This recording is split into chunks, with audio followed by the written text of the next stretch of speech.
السلام علیکم ورحمۃ اللہ۔ بسم اللہ الرحمن الرحیم۔ مشکات المصابیح حدیث نمبر 16 آج آپ کے سامنے پیش ہے۔ وعن طلحة ابن عبید اللہ قال جاء رجل الى رسول اللہ صلی اللہ علیہ وسلم۔ حضرت طلحہ بن عبید اللہ رضی اللہ تعالیٰ عنہ سے روایت ہے کہ قال یعنی جاء رجل الى رسول اللہ صلی اللہ علیہ وسلم من اہل نجد کہ ایک شخص رسول اللہ صلی اللہ علیہ وسلم کے پاس تشریف لائے اہل نجد سے، ثائر الرأس یعنی اس کے بال پاراگندہ تھے، اور نسمع ذوی صوتہ جس کی آواز کی گنگناہٹ کو ہم سن رہے تھے۔ زویہ یعنی گنگنانا، یہ گنگناہٹ یعنی صاف آواز ہمیں نہیں آ رہی تھی۔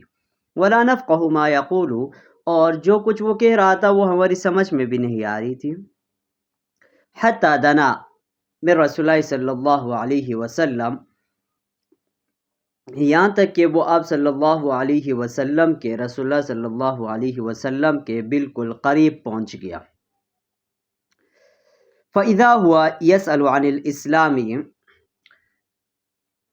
فَإِذَا هُوَ يَسْأَلُ عَنِ الْإِسْلَامِ یعنی تو وہ شخص کیا ہے، اسلام کے بارے میں رسول اللہ صلی اللہ علیہ وسلم سے سوال کر رہا تھا، پوچھ رہا تھا۔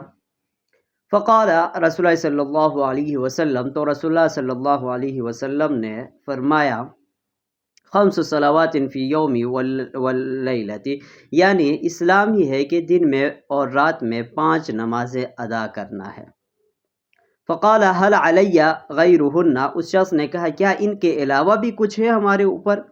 فقال رسول اللہ صلی اللہ علیہ وسلم نے فرمایا کہ لا نہیں، الا ان تطوع، ہاں اگر آپ نفلی عبادت کرنا چاہیں، نفلی نماز پڑھنا چاہیں تو آپ نفلی نماز ادا کر سکتے ہیں۔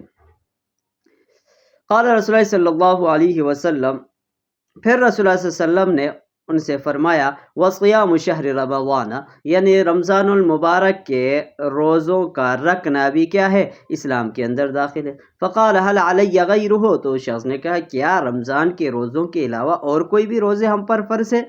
فقال لا، رسول اللہ صلی اللہ علیہ وسلم نے فرمایا کہ نہیں ہے، الا ان تطوع، ہاں اگر آپ نفلی روزے رکھنا چاہیں تو رکھ سکتے ہیں۔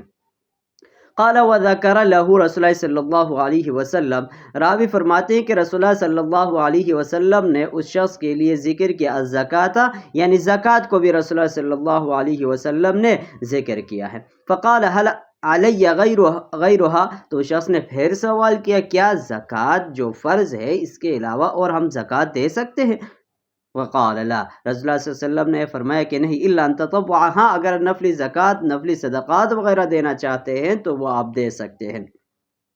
قال فأدبر الرجل وهو يقول والله لا أزيد على هذا ولا أنقص منه، یعنی راوی کہہ رہے ہیں کہ فأدبر الرجل، پس وہ آدمی کیا ہو گیا، وہاں سے جب چلا گیا، وہاں سے جب ہٹ گیا، وہ یقول، وہ شخص اس حال میں کہ یوں کہہ رہا تھا کہ واللہ، خدا کی قسم، لا ازید علی ھذا، رسول اللہ صلی اللہ علیہ وسلم نے جو فرمایا اس پر میں کوئی زیادتی بھی نہیں کروں گا، ولا انقص منہ، اور نہ اس میں کوئی کمی کروں گا۔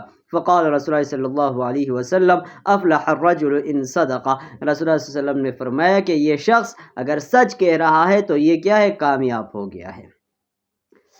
تو آپ ترجمہ اور عبارت آپ سن چکے ہیں، اب آتے ہیں اس حدیث کے جو راوی ہے طلحہ ابن عبید اللہ رضی اللہ تعالیٰ عنہ، ان کے بارے میں کچھ پیش۔ حضرت طلحہ بن عبید اللہ رضی اللہ تعالیٰ عنہ کی کنیت ابو محمد تھا۔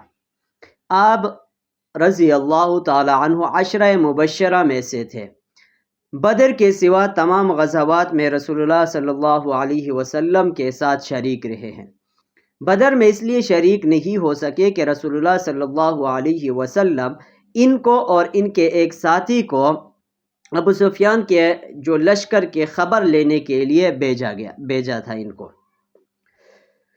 احد کے دن حضور علیہ الصلوۃ والسلام کے دفاع میں تیر کھا کھا کر ہاتھ ان کا کیا ہو گیا، شل ہو گیا تھا، اور ان کے جسم مبارک میں پر تیر اور نیزوں کی 75 زخم لگے ہوئے تھے، اور حضرت عائشہ صدیقہ رضی اللہ تعالی عنہا کے ساتھ 36 ہجری میں 64 سال کی عمر میں شہید کر دیے گئے۔ اب آتے ہیں اس حدیث میں، یہ جو حدیث ہے یہ آپ نے اگر ہماری ویڈیو دیکھ چکے ہیں تو پچھلے حدیث میں بھی اس حدیث سے ملتا جلتا ایک حدیث گزرا ہے۔ اس میں کہا ہے کہ جاء اعرابی، ایک دیہاتی آیا، اس نے رسول اللہ صلی اللہ علیہ وسلم سے یہ سوالات کیے تھے۔ تو آیا یہ حدیث اور وہ حدیث ایک ہی ہے یا الگ الگ ہے؟ تو بعض محدثین نے فرمایا ہے کہ یہ جو حدیث ہے اور پچھلے جو حدیث ہے، دونوں میں جس شخص کا ذکر ہے وہ ایک ہی شخص ہے۔ یہ شخص تھا زمام بن ثعلبہ تھے، جو سعد بن بکر کی طرف سے وفد اور جرگے کی صورت میں رسول اللہ صلی اللہ علیہ وسلم کے پاس آئے تھے۔ اور بعض روایت میں یہ آتا ہے کہ یہ دونوں شخص الگ الگ تھے۔